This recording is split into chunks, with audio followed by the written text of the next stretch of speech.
Buffalo, New York, October 10, 1893. 13 more victims have been added to the already long list of fatalities resulting from the terrific northwest gale that swept the Great Lakes on Saturday and Sunday last.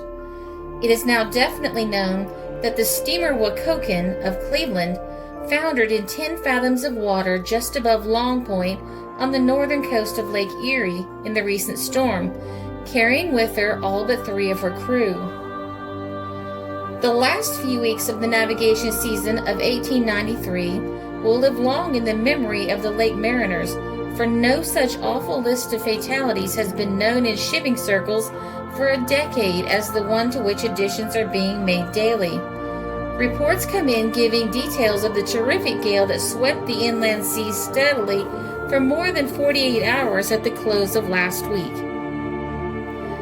The story of the fate of the Dean Richmond in Lake Erie and the Minnehaha in Lake Michigan is supplemented by the news of the loss of 1 or 2 lives from the number of vessels composing the lake fleet. And now comes the loss of the Wocoken with its human freight. It is too early to estimate the money lost by the sinking of small craft at various points in the chain of Great Lakes from Duluth to the mouth of the St. Lawrence. The northwest gale that prevailed over the lakes on October 14th and 15th was the most destructive to life and property that had been experienced for many years, the gale registering as high as 60 miles an hour. A careful record places the loss of life at 41. 2 vessels were totally wrecked and 29 stranded. The steamer Dean Richmond, valued at $115,000, foundered off Dunkirk, Lake Erie. Captain G.W. Stoddard, Chief Engineer Evans, and 13 others going down with her. All incoming vessels are minus part of their rigging, are badly stove in, or otherwise show marks of their terrible experience with the wind and heavy seas.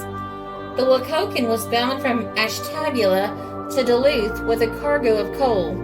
She sailed on Friday on the eve of the great storm from near the starting point of the ill-fated Dean Richmond, and must have encountered the storm at the height of its severity while making for shelter, as was the case with the Richmond. Long Point, on the north shore of Lake Erie, was the haven sought by both vessels, but both became prey to the dangerous coast along that part of the Canadian border. The Wocoken made her way to Erie with safety. There she picked up her consort, the Joss Page, and proceeded up the lake. The vessel had proceeded well out into the lake before she was struck by the storm. She faced the gale and prepared for the battle of her life. After she had been swept fore and aft by the tremendous seas and had been almost dismantled, Captain Meswold saw that further efforts to combat the storm were useless. His boat was being rapidly torn to pieces, and the only hope was to seek the protection of Long Point. The sea was too much for her, and it was soon found necessary to drop the Page. The vessels had clung together in the hope that if either must succumb, the other might prove the means of saving the lives of both crews. It was only as a last resort that the hawser was cut, and each set out with grave misgivings to make the fight for itself. The Page had thus far weathered the gale much better than the steamer, and having the advantage of position, rode westward with the storm and found safety behind Long Point with all canvas gone. The Wocoken was not so fortunate. Her fight had been made, and although she righted for a time after her consort had been cut loose, her rigging was gone, and her hull had been badly sprung as she was buffeted by the heavy seas.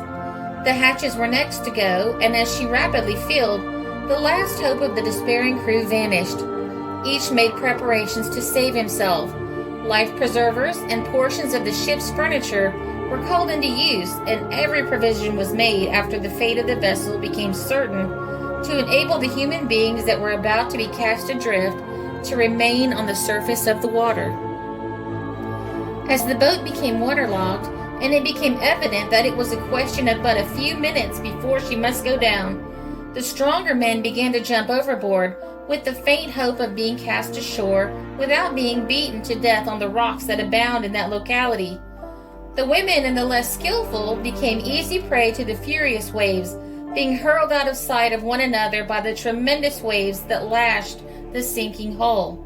They went down in quick succession. Only 3 of the 16 souls that were aboard the wreck escaped. J.R. Sapp, the second mate, wheelman J.H. Rice, and Robert Crowding, all hardy and all successful seamen and skillful swimmers. They succeeded in keeping well out in the dangerous seas until the storm abated, when they were able to make a landing in a terrible, exhausted condition. The Wocoken was owned by John Mitchell of Cleveland and was valued at $56,000. Insured with Smith, Davis and Company of Buffalo, David Vance, Milwaukee, and David McDonald of Chicago.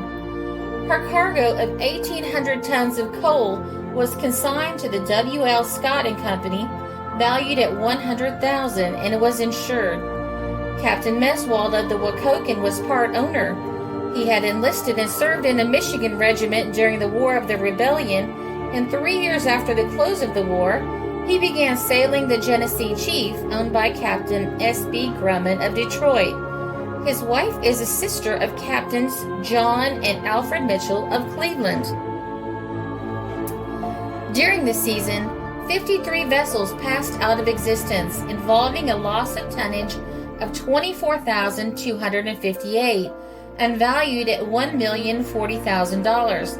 The partial losses, $1,072,180, making a total of $2,112,588. Of the casualties, 59 occurred on Lake Erie, 33 on Lake Huron, 10 on Lake Superior, 12 on Lake Michigan, 4 on Lake Ontario, and 5 on the Detroit River.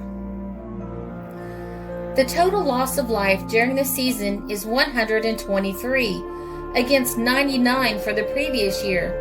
It is notable that of the immense number of passengers carried on the various pleasure boats in commission at Chicago during the World's Fair, but one passenger was lost, James M. Cutler, a real estate dealer of Chicago who fell overboard from the steamer City of Toledo near Jackson Park.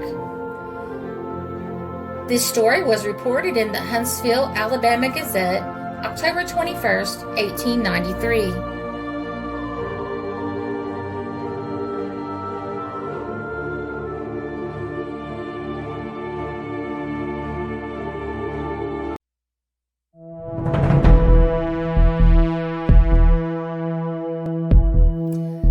This is a Country Road production because history is fascinating.